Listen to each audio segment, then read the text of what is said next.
ഒരു വീക്കെൻഡിലോ അല്ലെങ്കിൽ വല്ലപ്പോഴും പുറത്ത് പോകുമ്പോൾ നമ്മൾ സ്ഥിരമായിട്ട് പോയി ഒപ്പുവെച്ച് പോരുന്നൊരു സ്ഥലമാണ് കേട്ടോ ഹൈലൈറ്റ് മാള്. നമുക്ക് ആ മാളിൻ്റെ സൈഡ് എത്തുമ്പോൾ വണ്ടി പതുക്കെ അങ്ങോട്ട് വളഞ്ഞു പോകും. എങ്ങനെയാണെന്ന് അറിയാൻ പാടില്ല, പതുക്കെ അങ്ങോട്ട് കയറിപ്പോവും. എന്തോ ഒരു അദൃശ്യ ശക്തി നമ്മളെ അങ്ങോട്ട് വലിക്കുന്നത് പോലെ തോന്നും കേട്ടോ. എവിടെ ചുമ്മാ അവിടെ പോയി ഒന്ന് കറങ്ങി നടക്കുക, എന്തെങ്കിലും സാധനങ്ങളൊക്കെ നോക്കുക, പറ്റിയത് വാങ്ങിക്കുക, അങ്ങനെയൊക്കെയാണ് നമ്മുടെ സ്ഥിരം പരിപാടി കേട്ടോ. പക്ഷേ സ്ഥിരമായിട്ട് നമ്മൾ ഹൈലൈറ്റ് മാളിൽ പോകുന്നുണ്ടെങ്കിലും പോകുന്ന എല്ലാ സമയത്തും എപ്പോഴും പോയി ഒപ്പുവെച്ച് എന്തെങ്കിലുമൊക്കെ നോക്കി പർച്ചേസ് ചെയ്യുന്ന ഒരു സ്ഥലമാണ് നിങ്ങളീ കാണുന്നത് കേട്ടോ.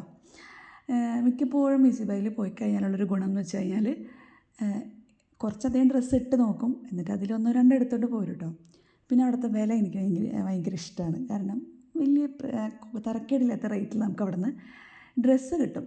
പക്ഷേ ഈ സ്റ്റുഡിയോയിലും വെസ്റ്റേൺ വെയറിലും ഈസി ബൈയിലൊക്കെ പോകുമ്പോൾ ഉള്ളൊരു പ്രശ്നം എന്ന് വെച്ച് കഴിഞ്ഞാൽ ഈ കോഴിക്കുഞ്ഞുങ്ങളെ കോഴിക്കൂട്ടിൽ നിന്ന് ഇറക്കി വിടുമ്പോൾ ഒരേപോലത്തെ കളറുള്ള കോഴിക്കുഞ്ഞുങ്ങൾ ഇറങ്ങി വിടുന്ന പോലെ നമ്മൾ ഈ ഡ്രസ്സ് വാങ്ങിച്ച് ഇറങ്ങി വരുമ്പോഴായിരിക്കും അടുത്ത ആൾ ആ ഡ്രസ്സ് ഇട്ടുകൊണ്ട് പുറത്തുനിന്ന് കയറി വരുന്നത് കാണുന്നത്. ഏകദേശം ഒരു യൂണിഫോം സ്റ്റൈൽ എന്നൊക്കെ പറയാം. ചിലപ്പോൾ നമ്മളിട്ടതിൻ്റെ സ്മോൾ സൈസ് ആയിരിക്കാം, എക്സൽ ആയിരിക്കാം, ലാർജ് ആയിരിക്കാം. പക്ഷേ എങ്ങനെയായാലും ഒരേപോലത്തെ ഡ്രസ്സ് ഇട്ടിട്ട് ഒരു 3 ആളെങ്കിലും ആ ഒരു വീക്കിൽ നമുക്ക് കാണാൻ പറ്റും കേട്ടോ.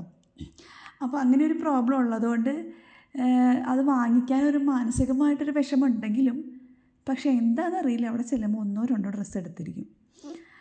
അങ്ങനെ ഇപ്രാവശ്യം പോയപ്പോൾ നമ്മൾ ഡ്രസ്സല്ല എടുത്തത്, കുറച്ച് ചെരുപ്പാണ് കേട്ടോ വാങ്ങിച്ചത്. കുട്ടികൾക്കും ഹസ്ബൻഡിനും എനിക്കൊക്കെ വീടിനകത്തിട്ട് യൂസ് ചെയ്യാൻ പറ്റുന്ന കുറച്ച് ചെരുപ്പുകൾ 99 രൂപയുള്ളൂ ചില ചെരുപ്പുകൾക്കൊക്കെയും. അങ്ങനെയുള്ള ചെരുപ്പുകളൊക്കെ നമ്മൾ വാങ്ങിച്ചിട്ടുണ്ടായിരുന്നു. പിന്നെ കുട്ടികൾക്ക് വേണ്ടിയിട്ട് 2 ടോപ്പ് മേടിച്ചിട്ടുണ്ടായിരുന്നു. എല്ലാം അഫോർഡബിൾ പ്രൈസായിരുന്നു കേട്ടോ.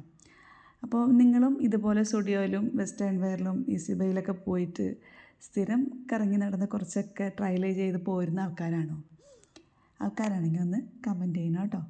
പിന്നെ നമ്മുടെ കുട്ടനെല്ലൂരുള്ള ഹൈലൈറ്റ് മാളിൽ സ്ഥിരം വിസിറ്റ് ചെയ്യുന്ന ആരെങ്കിലും ഉണ്ടെങ്കിലും നമുക്കൊന്ന് കമൻറ്റ് ചെയ്യണേ.